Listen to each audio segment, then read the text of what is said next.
Donc, pour ceux qui ne connaissent pas la CPDT, rapidement, donc la CPDT, c'est la Conférence permanente du développement territorial. C'est un organisme qui est, on va dire, patronné par la région wallonne et qui regroupe avec l'administration les 3 grandes universités francophones. On travaille sur des problématiques d'artificialisation des sols, la fin de l'étalement urbain, l'identification et la caractérisation des paysages wallons via les atlas de paysages, l'aménagement des espaces publics wallons, le développement d'infrastructures vertes et aussi le tourisme. Donc, les interventions que vous allez voir dans les temps qui viennent sont des travaux qui ont été réalisés au sein de la CPDT. Alors, moi, je vais vous parler d'abord des origines du tourisme en Ardennes, vous montrer un peu comment le territoire ardennais est devenu un territoire touristique jusque 1914, et puis mon collègue Derek prendra la suite. Alors, ce qu'il faut savoir, c'est que le territoire touristique est généralement différent du territoire géographique. Les codes de perception, les codes d'évaluation sont différents. Et donc, bien souvent, quand on parle d'Ardennes dans un sens touristique, on n'a pas du tout les mêmes limites que l'Ardenne pour les géographes, pour les touristes et pour la Wallonie, enfin la région wallonne. Au niveau touristique, l'Ardenne, c'est tout ce qui se trouve globalement au sud d'Issillon, Sambre-et-Meuse et parfois même au-delà. Alors, ces différences entre espace touristique et espace géographique, le cas de l'Ardenne n'est pas quelque chose d'isolé, on retrouve ça partout dans le monde en fait. On va voir un peu donc, comment s'est construit ici cette Ardenne touristique dans ses dimensions physiques et aussi dans sa perception, sa représentation mentale. L'Ardenne touristique, c'est une construction culturelle. Et donc le but de ma présentation, ça va de vous montrer comment cette construction, cette Ardenne, s'est créée dans le champ du tourisme depuis son origine jusqu'à la Première Guerre mondiale. Alors pour ce faire, j'ai utilisé deux concepts. Donc ma thèse a été basée sur ce sujet, et pour pouvoir travailler sur le sujet, j'ai utilisé 2 concepts. Celui de mise en tourisme, qui décrit le processus de création d'un lieu touristique ou de subversion d'un lieu ancien par le tourisme qui aboutit à un état, le lieu touristique. Le concept accorde une grande importance aux acteurs et à leur représentation, donc les perceptions qui sont générées par ces acteurs. Et un autre concept aussi, qui est celui d'artialisation, qui est un concept qui a été développé par le philosophe Alain Roger, et pour qui le paysage, qui a beaucoup de liens évidemment avec le tourisme, le paysage est une invention culturelle. Alors cette artialisation, elle exprime le passage pour un espace de l'état de territoire, le pays dans son degré zéro, si on peut dire, à l'état de paysage via une esthétisation. Alors ce passage, il se passe de 2 manières, cette esthétisation se passe de 2 manières, cette artialisation. On parle d'artialisation in situ, c'est-à-dire par des modifications qui sont opérées physiquement sur le territoire, et puis d'artialisation in visu, par des transformations qui vont être opérées dans le regard collectif posé sur le territoire, par toute une série de modèles en fait, qu'on va trouver dans différents médias, notamment la peinture, la photographie, la littérature, et plus récemment encore ce qu'on voit à la télé, sur Internet, etc. Tout ça va modeler le regard qu'on va poser sur un territoire et le transformer dans notre regard en paysage. Et donc finalement, pour le territoire touristique, les choses vont se faire un peu de la même façon. C'est pour ça qu'on va pouvoir parler de mise en tourisme in situ, parce qu'on va transformer le territoire préexistant en territoire touristique en y construisant des infrastructures touristiques. Et puis on va avoir une mise en tourisme in visu, une mise en tourisme de cet espace dans le regard et le transformer en territoire touristique. Pour cette recherche, il y a toute une série de sources qui ont été utilisées, la peinture, la photographie, etc. Mais plus particulièrement, les guides de voyage qui ont été publiés au XIXe siècle. Il y a énormément de guides de voyage qui ont été publiés sur l'Ardenne pour cette période. On en compte à peu près 250. Et donc, j'ai puisé là-dedans toute une série d'informations pour comprendre la transformation donc, du territoire ardennais du sud du sillon Sambre-et-Meuse en territoire touristique et voir quelles sont les nuances qui sont au sein de ce territoire. Donc ici, je vais vous montrer les processus qui ont mené à cette transformation du territoire en touristique en territoire touristique pour l'Ardenne. Alors, ici, donc j'ai pris en fait toute une série de guides que j'ai analysés et je me suis rendu compte que dans ces 250 guides qui avaient été produits entre 1850 et 1914, il y en avait quelques-uns qui allaient jouer vraiment un rôle de transformation du regard posé sur l'espace en faisant en sorte que cette Ardenne devienne quelque chose qui a un sens et qui devient un territoire touristique. Alors le premier auteur qui va jouer un rôle dans ce sens, c'est Adolphe Borgnet, qui écrit son guide sous le pseudonyme de Jérôme Pimpurnio, un guide qui a été publié en 2 volumes, en 1856 et 1858, et qui s'intitule « Guide du voyageur en Ardennes ou excursion d'un touriste belge en Belgique ». Alors cet auteur, c'est le premier qui va écrire un livre, un guide de voyage sur l'Ardenne, et qui le met directement dans son titre. Auparavant, on ne parle pas du tout de cet espace en tant que tel. On parle de Belgique, on parle éventuellement de la région de Liège, mais on ne parle pas d'Ardennes encore. Donc, Adolphe Borgnet, sous le pseudonyme de Jérôme Pimpurnio, est le premier qui va livrer toute une série de récits d'excursions sur cet espace qu'est l'Ardenne. Alors, ce qui est particulier pour l'époque, c'est qu'on parle d'Ardennes, mais comme vous le voyez, ici je montre sur la carte en fait tous les lieux qui sont cités dans son guide, et on voit que sous le vocable Ardennes, ce sont surtout les grandes vallées du sud du pays qui sont décrites dans son guide. Donc on a finalement une Ardenne qui est encore relativement partielle au milieu du XIXe siècle.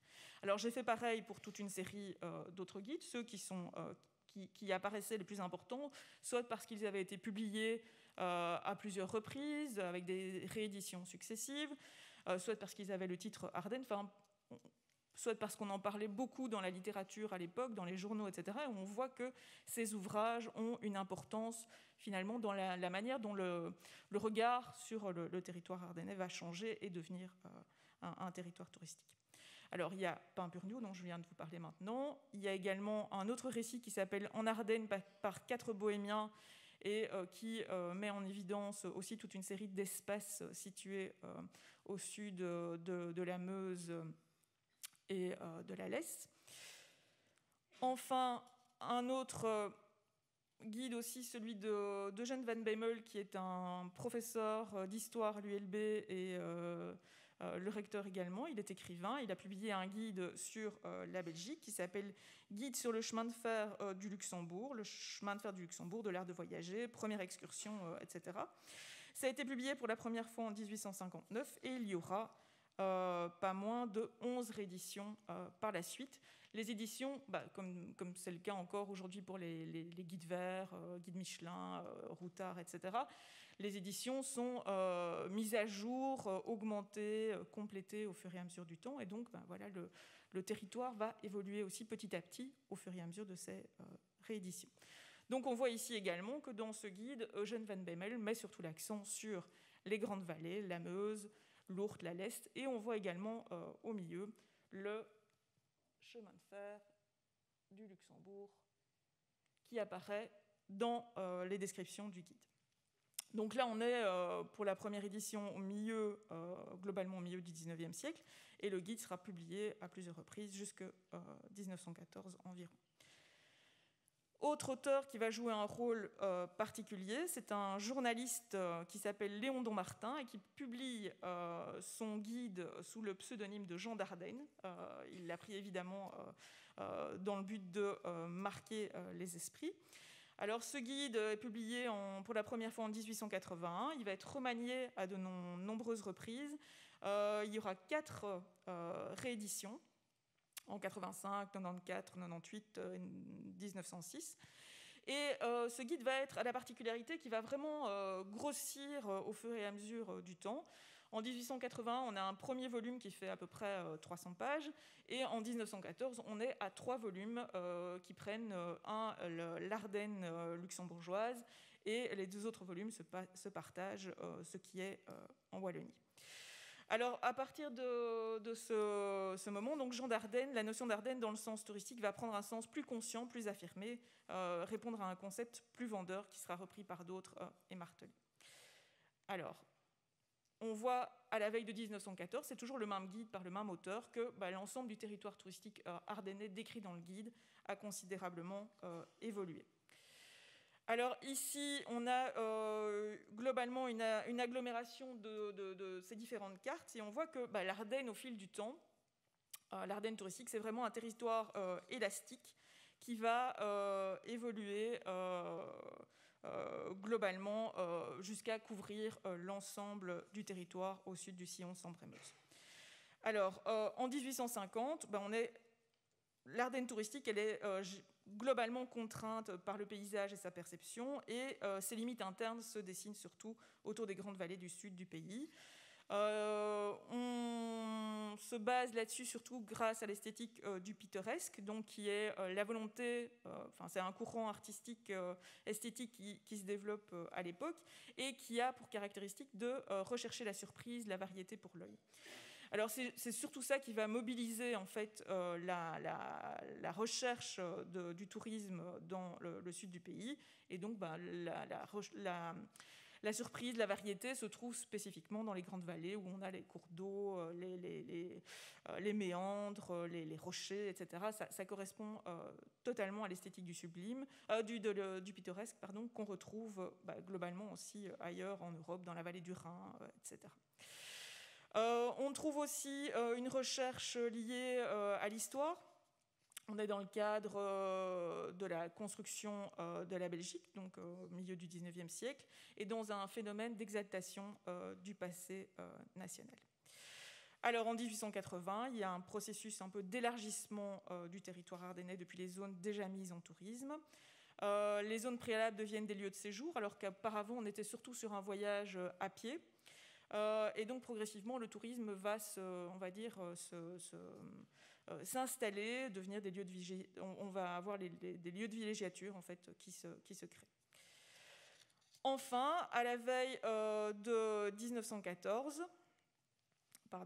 on voit que l'ensemble du territoire au sud du sillon Sambre-et-Meuse a été mis en tourisme, du moins dans l'esprit des gens. On se situe dans les guides maintenant davantage dans le registre de l'inventaire, de la description. On est dans une description presque systématique. Donc quand il y a une église, elle est mentionnée dans les guides. Quand il y a un château, il est pointé également dans le guide. Donc globalement, avant la Première Guerre mondiale, l'ensemble du territoire a été mis en évidence. Néanmoins, on voit que dans des guides plus classiques, comme le guide bleu, le guide Michelin, etc., qui sont des guides étrangers, on reste encore sur une Ardenne, donc ça c'est les lieux qui sont pointés à la veille de 1914 dans les guides des grandes collections, des guides étrangers, donc où les gens voyagent essentiellement par train. On voit que là, l'Ardenne touristique reste encore une Ardenne qui est centrée autour des grandes vallées, alors que pour les auteurs belges, les auteurs locaux, si je peux dire, on est vraiment sur l'ensemble du territoire touristique qui a été mis en évidence. Alors, qui sont globalement ces auteurs qui ont mis l'Ardenne en tourisme dans les guides de voyage? On voit qu'en fait, ils se connaissent à peu près tous. Il y a une logique de réseau, d'émulation et un profil socio-professionnel spécifique. Il y a des liens familiaux entre ces différents auteurs de guides. Le milieu de l'ouvrage touristique, c'est vraiment un petit monde. Et les gens qui ont défriché l'Ardenne touristique, ils se connaissent à peu près tous entre eux. Soit ils ont des liens familiaux, des rapports professionnels, etc. Globalement, ce petit monde, en fait, il exprime à peu près ce qui se passe dans les sphères culturelles, artistiques, scientifiques et politiques belges à l'époque. Et donc, la sphère touristique est le reflet de ce qui se passe ailleurs. Alors, les auteurs d'ouvrages qui vont mettre en tourisme l'Ardenne sont des intellectuels et des scientifiques, globalement, originaires généralement des grandes villes, qui voyagent, qui ont un travail, qui voyagent surtout pour leurs loisirs, qui découvrent le territoire touristique pendant leurs loisirs. Et il se trouve qu'ils ont un engagement politique assez clair, essentiellement libéral, durant la période avant 1914. Alors on voit qu'ils ont des liens aussi avec la sphère plus artistique, donc la peinture, la photographie, etc. Ils connaissent les peintres, ils connaissent d'autres auteurs de guides. C'est un milieu assez on va dire, mixé. Et voilà, c'est ça qui va présider à la mise en tourisme du territoire. Les peintres, les photographes, etc., eux vont plutôt suivre en fait ce que leurs amis auteurs de guides ont réalisé. Passons maintenant à... Il y a le pointeur qui ne fonctionne plus. Je n'arrive pas à... Ah, pardon, voilà. Excusez-moi. Donc on va passer maintenant à la mise en tourisme in situ, qui correspondrait globalement donc, aux modifications opérées plus physiquement sur le territoire, donc tout ce qui est infrastructure hôtelière, attractions touristiques, etc. Alors les sources que j'ai utilisées, ce sont aussi les guides de voyage essentiellement. Et on va voir, qu'on va s'intéresser plus particulièrement aux hôtels. Et on va voir qu'en Ardennes, on va avoir une croissance en fait, du nombre d'hôtels entre 1850 et 1890, et puis une certaine stabilisation. Alors globalement, comment sont répartis les hôtels durant cette période? On voit qu'en 1850, les hôtels sont assez dispersés sur le territoire et ils répondent plutôt à une pratique de voyage à pied. Donc on a besoin d'hébergement pour pouvoir faire des haltes régulières sur le territoire. Alors ce qui est particulier ici, c'est que la Meuse semble relativement vierge d'hôtels, à part dans les grandes villes que sont Liège, Namur, Huy et Dinan. C'est lié au fait qu'on a des grandes villes et qu'il y a un bateau qui circule sur la Meuse, et donc on n'a pas besoin de s'arrêter dans des espaces intermédiaires. On peut atteindre sur une journée les grandes villes en question. Et donc on voit que c'est généralement localisé dans les grandes vallées, évidemment, puisque ça correspond à la mise en tourisme in visu qu'on a vu précédemment. 30 ans plus tard, en 1880, on se rend compte qu'il y a toujours une prédominance des grandes vallées, mais que les territoires interstitiels se sont développés également. La pratique du séjour est plus développée et on a investigué les territoires entre, et donc il y a besoin d'avoir des points d'arrêt également à ces endroits. On remarque aussi qu'à l'époque, il y a déjà une renommée de certaines enseignes qui se notent. Certaines enseignes existent déjà depuis un certain temps et on les recommande en tant que telles dans les guides. Il y a aussi une apparition timide encore de pôles hôteliers qui vont structurer le territoire. On peut mettre en évidence aussi le rôle du chemin de fer, puisqu'on fait une pratique de séjour, alors qu'avant on était sur du voyage à pied. Là, on commence à avoir de la villégiature et donc des gens qui restent plus longtemps. Donc le chemin de fer va avoir évidemment un rôle important, puisqu'il permet de se déplacer avec plus de bagages. À la veille de 1914, il y a toujours au niveau des infrastructures d'hébergement une affirmation définitive des grandes vallées, mais on voit aussi des pôles hôteliers qui sont relativement bien lisibles dans la vallée de la Semois, autour de Spa, autour de Liège, etc. Il y a aussi une influence de l'exposition de Liège de 1905 qui va nécessiter d'avoir toute une série d'hébergements qui vont être mis à disposition des gens qui vont venir visiter cette exposition. Et donc, il va y avoir un élargissement en fait, des hébergements et du territoire qui va y être consacré.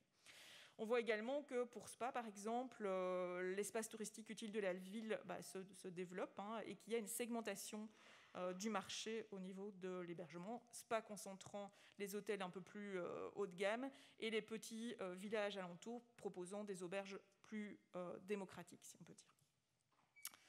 Alors, l'hôtelier ardennais, en fait, c'est plutôt un hôtelier de type, c'est plutôt une entreprise de type familial. L'hôtel ardennais est une entreprise de type familial avec une gestion par la famille, etc., où la place des femmes est souvent importante, au niveau pratique et au niveau de la gestion financière également. Le modèle familial correspond bien à ce qu'attendent les touristes, parce que le public touristique ardennais est un public majoritairement bourgeois. Or, généralement, les gens qui développent les petites infrastructures hôtelières appartiennent à la petite bourgeoisie, et donc ils vont se retrouver au niveau, on va dire, des fondements de leur mode de vie. La famille, en l'occurrence, puisque c'est le fondement du mode de vie bourgeois. Donc il va y avoir vraiment une adéquation entre le public et la demande et l'offre. une communauté de vue qui va contribuer finalement à un renforcement mutuel sur les territoires. Alors, oui, je vais passer rapidement, mais globalement, les hôtels sont des infrastructures relativement de petite taille qui vont être augmentées très progressivement pour répondre à la demande. Et on voit que une de ces techniques, ça sera d'augmenter, soit de construire des annexes, soit de rehausser les bâtiments préexistants. Et donc, on adapte. Et c'est pour ça que beaucoup d'hôtels anciens qui existent encore aujourd'hui sont des constructions qui sont un peu Tetris comme ça, où on voit qu'il y a eu plein d'ajouts au fur et à mesure du temps. Alors, on voit également que finalement, il y a une certaine pérennité en fait, des enseignes en Ardennes au XIXe siècle. Beaucoup durent un certain temps. Il y en a qui sont plus fragiles, surtout dans les territoires interstitiels, mais globalement, dans les vallées, en fait, il y a vraiment pas mal d'enseignes qui vont perdurer tout au long de la période, et même après 1914. Alors, quelques exemples ici d'hôtels à Trois-Ponts, l'hôtel des Ardennes, l'hôtel Crismer, je ne sais pas comment on prononce. Voilà, ce sont deux exemples que j'ai repris pour vous montrer un peu les choses. Alors rapidement, pour en finir, donc, on va mettre aussi en tourisme les curiosités, mais globalement, tout ce qui est attraction avant 1914, ça ne fera pas l'objet vraiment d'une exploitation financière, à l'exception des grottes, qui sont ceux qui vont montrer, en gros, l'exploitation des grottes, l'exploitation financière des grottes va montrer qu'il est possible de faire de l'argent avec les curiosités touristiques. Mais globalement, avant 1914, tout ce qui est curiosité, soit c'est libre d'accès, soit c'est une économie vraiment occasionnelle, en fait, avec un guide qui est là éventuellement et qui demande un pourboire pour faire visiter. Mais il n'y a pas vraiment d'exploitation financière encore à l'époque, à part les grottes qui sont des espaces plus fermés et plus difficiles d'accès où quelque chose va pouvoir se mettre en place. Enfin, pour terminer, quel est le public, en fait? Qui sont les touristes qui vont visiter l'Ardenne au XIXe siècle? Alors, pour pouvoir comprendre le profil de ces touristes, j'ai eu accès à un super document qui est le Livre d'or des grottes de Rochefort, qui est un document donc, où les gens signaient lors de leur visite de la grotte et qui couvre la période 1875-1891. On trouve dedans à peu près 17 000 signatures que j'ai étudiées. Et associées à ces signatures, on a généralement le nom. On voit, grâce à la manière dont sont agencées les signatures, comment les gens venaient, s'ils venaient en couple, s'ils venaient avec des amis, etc., en famille, etc. On a parfois également une profession, un lieu d'origine, etc. Et c'est tous ces éléments que j'ai utilisés pour pouvoir définir un peu le profil des touristes en Ardennes, et je l'ai complété avec d'autres sources. Alors c'est évidemment lacunaire, mais ça permet quand même d'avoir une certaine idée de ce qui se passe en Ardennes à cette époque. Alors on voit qu'en gros, les gens qui visitent l'Ardenne au XIXe siècle, ce sont essentiellement des gens issus de la bourgeoisie, de toutes ces couches. Et donc on a une courbe de Gauss, en fait, une courbe un peu en forme de cloche, où on a des gens, la majorité sont des gens de la bourgeoisie, on a un peu d'aristocratie, et on a un peu de gens également venus de populations plus modestes. Ces gens venant de populations plus modestes viennent essentiellement via des associations philanthropiques. Le but étant, quand on a des ouvriers, il faut les occuper le dimanche. Et donc, globalement, on les emmène visiter certaines choses. Parfois, ce sont des usines, parfois aussi, quand ils ont de la chance, des curiosités situées dans le sud du pays. On profite pour ça des trains de loisirs qui sont mis à disposition par les chemins de fer le dimanche. Donc globalement, ces associations, ça représente environ 30% du nombre total des visiteurs de la grotte. Alors la provenance des visiteurs, c'est surtout les grandes villes. Donc on a plutôt un public belge et périurbain, un public étranger, les pays limitrophes. Et globalement, il y a une saisonnalité des visites aussi. On voit que l'Ardenne, elle est surtout fréquentée pendant la bonne saison, avec un pic en juillet et août. Et que pour la grotte, en l'occurrence, ce sont surtout les dimanches qui vont attirer le plus de touristes. Voilà. Alors ça, c'était pour la partie avant 1914. Donc, puisqu'on vous a déjà fait un premier bilan tout à l'heure. Donc, après la Deuxième Guerre mondiale, après la Première Guerre mondiale, va y avoir un coup d'arrêt qui va être évidemment mis, mais le tourisme va reprendre. Et c'est ça va être d'autant plus facile à certains moments que le tourisme était vraiment déjà bien ancré auprès des habitants, où il y avait des chambres qui étaient louées par l'habitant aux hôtels, etc. Et donc, il y a une volonté aussi de tous de relancer ce tourisme rapidement après la Première Guerre mondiale. Après la Première Guerre mondiale aussi, il y a toute cette phase de démocratisation, avec ce dont on a parlé tout à l'heure, la loi sur les congés payés, l'augmentation du pouvoir d'achat et l'apprentissage d'un nouveau rapport à l'espace-temps pour les classes populaires. À partir des années 1950, après la Deuxième Guerre mondiale, là, le modèle va un peu changer. On est dans des pratiques touristiques liées au modèle, ce qu'on appelle le modèle des 4 S, Sea, Sex, Sun and Sand. Et ça peut sembler un peu paradoxal pour l'Ardenne, mais comme vous le voyez, il y a toute une série d'infrastructures qui vont se qui vont se développer dans le sud du pays, où on voit que finalement le rapport au corps va changer. On va avoir cet intérêt pour tout ce qui est plan d'eau et rivière, qui va être encore plus marqué qu'il ne l'était avant 14. Donc on va avoir une transformation des lieux déjà aménagés avec finalement cette démocratisation liée à une massification du tourisme.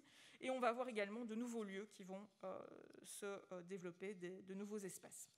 On va voir le développement des campings, le développement des villages de vacances, des établissements de tourisme social et toute une série de nouveaux équipements tels que les parcs à thème et toutes sortes de domaines récréatifs ou sportifs. Enfin, à partir des années 1970 et 1980, de nouvelles mutations sont en cours également.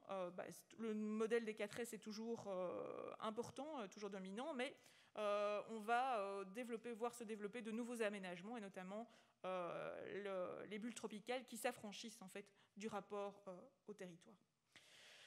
Alors, il y aura d'autres choses également, le tourisme urbain qui est lié à la multiplication des courts séjours, le développement du tourisme rural et enfin le développement de toute une série d'attractions en fait, qui sont liées au patrimoine culturel et naturel et qui vont bénéficier des fonds européens. Voilà. Je passe la clé. Bonjour à tous. Je vais poursuivre donc la présentation de ma collègue Stéphanie.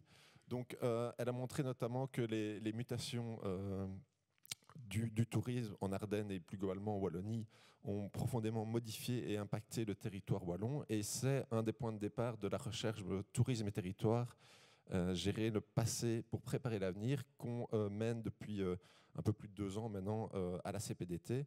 Donc c'est un partenariat entre l'ULB IGEAT et le LEPUR de l'Université de Liège.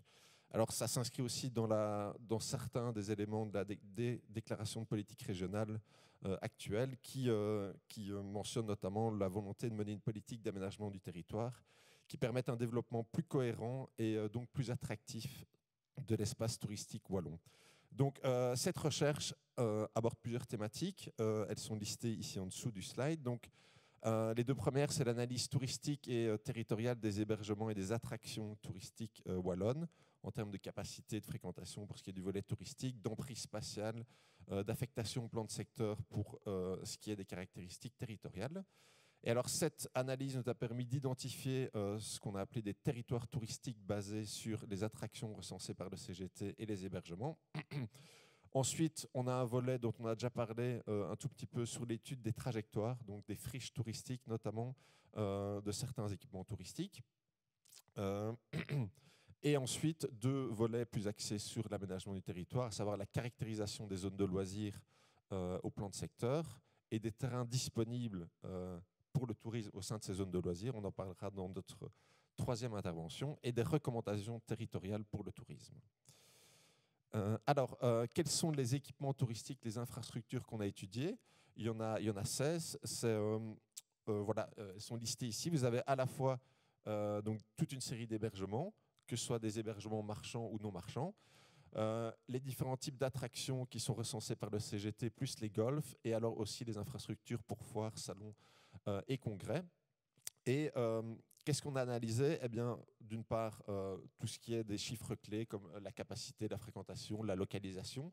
vous avez toute une série de cartes qui ont été produites. J'en présenterai plus tard pour 2 types d'hébergements.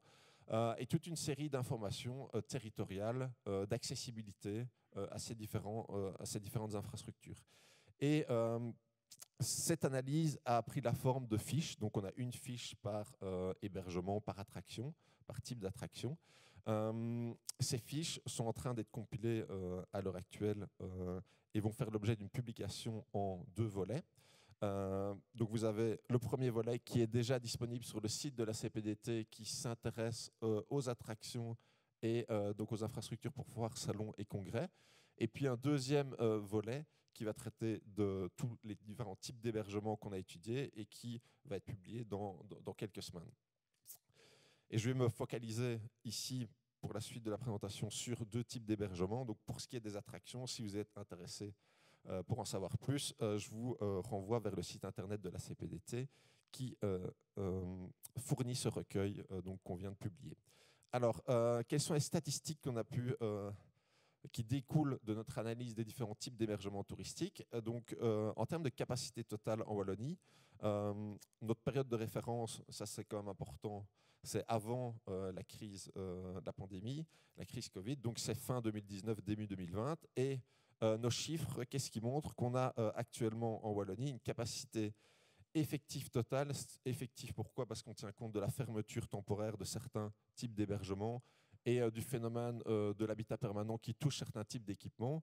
On a une capacité effective totale qui est de 250 000 places-lits en Wallonie. Ça compte aussi les résidences secondaires, qu'elles soient incluses ou non dans un parc résidentiel de week-end, donc aussi l'hébergement non marchand. Alors, on a parlé, ma collègue Stéphanie a parlé beaucoup d'hôtels durant sa première présentation. Ce qu'on remarque, c'est que les hôtels, à l'heure actuelle, ne représentent plus que 10% de la capacité totale en Wallonie. Et alors, si on s'intéresse à l'évolution récente des hébergements touristiques traditionnels, c'est-à-dire vous avez le camping ici dans les lignes bleues, les hôtels en orange et les hébergements de terroir en vert. Qu'est-ce qu'on remarque? C'est qu'on a des capacités hôtelières qui globalement sont en déclin, mais on a une croissance localisée, j'y reviendrai. On a des campings touristiques qui, en termes de capacité, sont plutôt stables, mais on voit qu'il y a une diversification de l'offre et toute une série de défis auxquels sont confrontés ces campings, notamment leur localisation en zone inondable, le vieillissement de certains gérants. Et alors, des hébergements de terroir qui ont une évolution contrastée. Donc, on a eu un doublement de la capacité des hébergements de terroir entre ici 2000 et 2015. Mais on a une évolution contrastée sur laquelle je vais revenir. Un autre enseignement du graphique que vous voyez à droite, c'est le fait que les hébergements traditionnels, les gérants des hébergements traditionnels, se détournent progressivement de la reconnaissance officielle, puisqu'en pointillé, vous avez la croissance des hébergements non reconnus et en ligne pleine, les hébergements qui sont reconnus par le CGT. Si on revient sur le tableau qui est juste au-dessus, un fait marquant, c'est le boom des hébergements issus de l'économie collaborative qui représente maintenant donc plus de 20% de la capacité totale. Là aussi, en comptant aussi le fait que ces hébergements ne sont pas accessibles à tout moment de l'année. Malgré ça, on est quand même à plus d'un cinquième de la capacité totale wallonne, donc les hébergements Airbnb principalement. Alors, premier hébergement que je vais analyser plus en détail avec vous, c'est les hôtels. On remarque via ce portfolio qu'il y a notamment une grande diversité typologique des hôtels, que ce soit en termes de localisation. On a des hôtels qui sont en zone rurale, d'autres en milieu urbain, voire même d'autres en zone, et de plus en plus d'ailleurs en zone économique. On a une diversité aussi en termes de capacité, avec des hôtels qui peuvent être de grande capacité ou beaucoup plus faibles, et simplement en termes de morphologie, d'architecture des bâtiments. La plupart des hôtels, c'est la fonction première du bâtiment, donc c'est la fonction hôtelière. On a aussi des réaffectations et dans ce cadre-là, les hôtels peuvent jouer un rôle, notamment pour la protection du patrimoine bâti. Alors, en termes spatial, on a une répartition assez homogène des hôtels en Wallonie. Donc c'est la carte qui est illustrée ici sur votre slide. Les couleurs font référence à la période de construction de du bâtiment principal de l'hôtel. Mais si on se focalise là juste sur les points, qu'est-ce qu'on observe? Leur localisation, c'est une concentration au niveau des grandes villes, Liège en particulier, au sud-ouest des Hauts-de-Fagne, dans la Basse-Semois et à Durbuy. Et à l'inverse, dans les zones rurales et agricoles de l'ASB, de l'est du Condro et du nord du Hainaut, on a très peu de ce type d'hébergement. On a encore aussi un nombre limité dans certaines portions des vallées touristiques du schéma de développement du territoire qui a été annulé récemment par le gouvernement wallon, notamment au niveau de la Haute-Sambre ou de l'amont de la Haute-Meuse, du Boc, où on a assez peu d'hôtels. Alors que nous apprend l'information qu'il faut prendre avec des pincettes de l'âge du bâti. Pourquoi il faut la prendre avec des pincettes? Parce que c'est pas parce que un hôtel est implanté dans un bâtiment ancien que l'hôtel lui-même est ancien, puisqu'il peut y avoir des réaffectations, j'en ai parlé. Et inversement, ce qu'on observe quand même, c'est que pour ce qui est des bâtiments qui ont été construits avant les années 45, avant la Deuxième Guerre mondiale, on les retrouve essentiellement dans les vallées touristiques, ici, et jusque la Semois, et entre ces différentes vallées touristiques. Donc les bâtiments les plus anciens sont localisés ici, donc ça fait écho à la présentation de Stéphanie. Et à l'inverse, les bâtiments les plus récents, et donc souvent donc les hôtels récents, on les retrouve où? On les retrouve notamment au sud de Haute-Fagne, au nord du sillon Sambre-et-Meuse, notamment on voit très bien l'axe ici de la Nationale 4, et aussi en Lorraine belge. Alors, le travail qui est en train d'être réalisé par mes collègues sur l'évolution de l'activité hôtelière en Wallonie, donc c'est le graphique que vous voyez ici à droite, montre que le pic, même si les résultats sont encore provisoires, il y a encore toute une série d'informations à compiler, le pic de l'activité hôtelière, c'est autour de 1970. Depuis, on a une décroissance, je l'ai déjà dit, de la capacité hôtelière. Elle touche surtout, en tout cas en province du Luxembourg, mais c'est sans doute le cas ailleurs, les hôtels de petite capacité. Donc c'est un constat qui est assez évident. Et si on regarde cette carte qui est un peu complexe, mais qui compare la localisation, c'est difficile à voir aussi parce qu'on ne voit pas bien les cercles rouges qui représentent les lieux actuels des établissements hôteliers. Donc ça compare la situation dans les années 50 avec la situation actuelle. Et quels sont les résultats? C'est un net recul de l'hôtellerie en Haute-Meuse, dans la vallée de l'Amblève, de la Basse-Ourthe et de l'Ourthe supérieure, mais aussi au sud de l'Entre-Sambre-et-Meuse. Et au niveau des petites villes, partout en Wallonie, où il y avait souvent un ou deux hôtels, ils ont disparu la plupart du temps, et des créations. Et ça reprend les mêmes constats que la carte précédente. Dans les Hauts-de-Fagne, en périphérie des grandes villes, notamment, on détecte très bien tout l'axe de l'E411, avec les zones économiques dans le nord, et entre Namur et Bruxelles, et en Lorraine, j'en ai déjà parlé. Alors, ces constats nous amènent à déduire deux éléments. D'abord, il y a une importance croissante de la clientèle d'affaires, en tout cas avant la pandémie, ou spécialisée, qui fait qu'on a encore des augmentations localisées d'hôtels. Ça, c'est le constat principal qu'on peut faire sur l'évolution des établissements hôteliers. Alors, le deuxième type d'hébergement que je vais présenter rapidement, c'est les hébergements de terroir et les meublés de vacances, c'est-à-dire les gîtes, principalement les chambres d'hôtes. Les meublés de vacances, je viens de le dire. Et alors ici, la différence, notamment par rapport aux hôtels, c'est que la fonction première du bâtiment, ce n'est pas une fonction touristique, mais c'est en général une fonction résidentielle ou une fonction agricole. Alors, où se localisent ces hébergements de terroir? Eh bien, un peu partout en Wallonie, il y a une répartition qui est assez homogène. On remarque notamment qu'on a énormément de ce type d'hébergement aussi au nord du sillon Sambre-et-Meuse. On a tout de même des phénomènes de concentration, notamment pour les meublés de vacances, où on voit qu'ils se concentrent principalement sur un axe allant de la vallée de la Semois jusque les Hauts-de-Fagne. En termes de plan de secteur, puisqu'on s'intéresse à l'aménagement du territoire, les hébergements sont majoritairement localisés en zone destinée à l'urbanisation, principalement la zone d'habitat à caractère rural, et aussi tout de même à hauteur de 20% en zone agricole. C'est lié à la fonction d'origine des bâtiments forcément. Alors, quelles sont les tendances pour ce type d'hébergement? C'est une diffusion récente de ce type d'hébergement dans la région qui sont peu touristiques, au nord du Chillon-Sambre-et-Meuse. Donc, je parlais du fait qu'il y en avait beaucoup actuellement, mais on voit que c'est aussi lié à une tendance récente. Donc ici, vous avez l'évolution de la capacité totale de ces hébergements pour uniquement les reconnus par le CGT durant les années 2010. Et on voit donc cette augmentation, cette croissance de la capacité au nord, avec à l'inverse plutôt une stagnation, voire des décroissances pour ce qui est des établissements reconnus.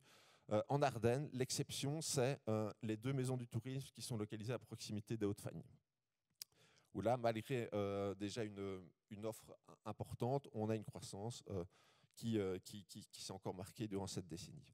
Alors, on n'a pas de lien évident, et c'est notamment ce que représentent les 2 cartes de droite, entre l'abondance de l'offre et les taux d'occupation, qui sont globalement aussi faibles, autour de 15% pour les chambres d'hôtes et de 25% pour les gîtes. Alors, un dernier point pour ce type d'hébergement, c'est le fait qu'on a des endroits à l'échelle communale ou à l'échelle des villages où on a une forte concentration de ce type d'hébergement, et donc ça peut engendrer une cohabitation difficile entre touristes et habitants, notamment au niveau des nuisances si on pense aux gîtes de grande capacité, et une pression sur les prix de l'immobilier. Et cet élément qu'on peut déduire de notre analyse sur les hébergements de terroir, il est aussi valable, et il y a un effet cumulatif avec les établissements de plateformes d'échange et les résidences secondaires en fonction du type de problématique. Alors, tout le travail qu'on a réalisé sur l'analyse des attractions et des hébergements, notamment leur localisation, nous a permis de déterminer des territoires touristiques via une méthodologie qui est exposée ici en 6 étapes. Je ne vais pas les passer en revue précisément, mais l'idée, c'est qu'on a travaillé sur des carrés de 1 km sur 1 km pour lesquels on a pu déterminer la capacité des hébergements à l'intérieur de chaque carré et la fréquentation des attractions via les données du CGT. Ensuite, on a déterminé un seuil. Si on estimait qu'il y avait plus de 20 visites journalières au sein de chaque maille, on a estimé qu'elle était touristique. On a regroupé les mailles contiguës. Et puis, on a pu du coup réaliser une carte des territoires touristiques basée sur les attractions recensées et les hébergements. Des territoires touristiques qu'on peut qualifier, notamment selon leur rapport, le nombre de visites par rapport au territoire, le nombre de visites par rapport à la population résidente, et est-ce que ces territoires sont plutôt focalisés sur les attractions ou les hébergements. Et donc le résultat, c'est cette carte-ci qui montre notamment le code couleur est lié donc à ces 2 rapports que j'ai expliqués, c'est-à-dire le nombre de touristes par kilomètre carré estimé et le nombre de touristes par rapport à la population résidente. Donc si on prend par exemple ici en Sorlès-Bellevaux, le territoire touristique dans Sorlès-Bellevaux, on est dans les couleurs jaunes parce qu'on a à la fois énormément de touristes beaucoup de touristes par rapport au territoire et beaucoup de touristes par rapport à la population qui habite ce territoire. Alors les conclusions, c'est que les territoires touristiques identifiés par notre méthodologie couvrent 900 km², c'est-à-dire un peu moins de 6% de la Wallonie francophone. Et donc au sein de ces 6%, on a 85% des touristes qu'on a identifiés via notre méthodologie, c'est-à-dire les touristes de séjour et ceux qui se rendent dans des attractions payantes. Mais 85% de ces touristes se concentrent dans 6% de la Wallonie. Et on a, et ça fait écho à la présentation de Stéphanie, une persistance des vallées touristiques historiques, donc les vallées de Lourdes, de la Basse-Semois, des zones de relative vide touristique. On pense au plateau limoneux, au Condroit, mais ça touche aussi la Lorraine belge ou l'Ardenne méridionale qui est essentiellement dépourvue de mailles touristiques.